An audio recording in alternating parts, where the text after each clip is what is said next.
What's going on, tech enthusiasts? Joe here, and today we're taking a real-world look at Android 16 running on the Google Pixel 6 Pro in 2025.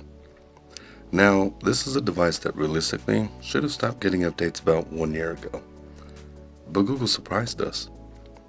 They extended the lifespan just enough to give the 6 Pro another round on the software carousel, and honestly, that alone is worth talking about.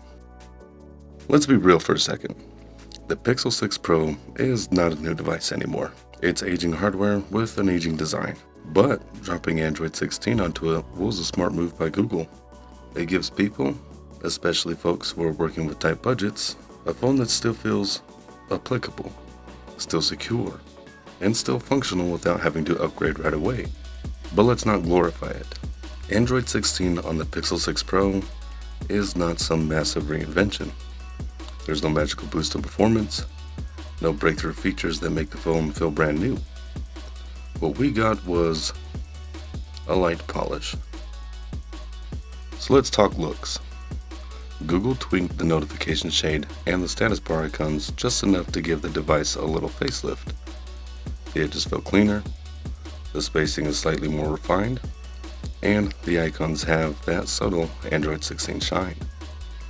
And sure, it's nice, but this is the kind of change that you notice for about 20 minutes, and then you go right back to using your phone the exact same way. Visual adjustments alone don't create excitement. They don't make you suddenly want to pick up your Pixel 6 Pro again. It's basically like Google put a new case on an old phone. Appreciated, but not something to brag about. Material U3 also made its way to the 6 Pro. But let's be honest, the changes are minor at best.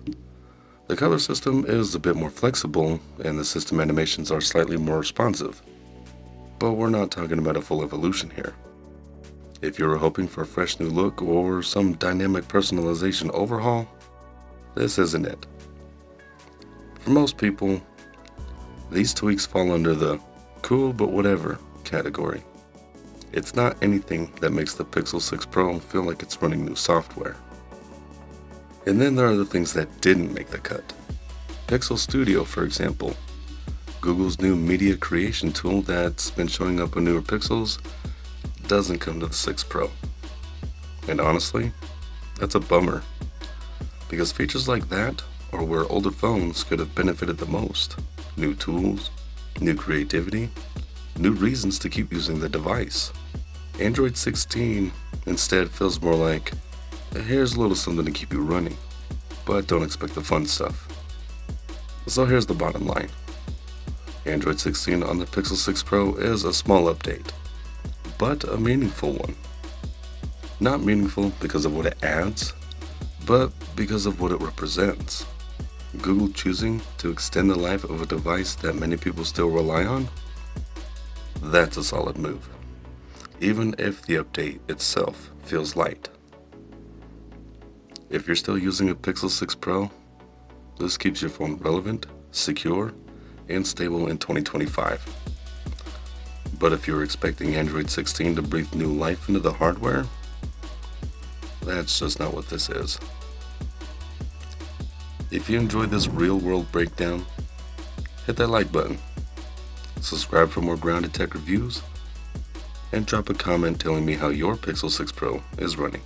Thanks for watching, take care, and I'll see you soon.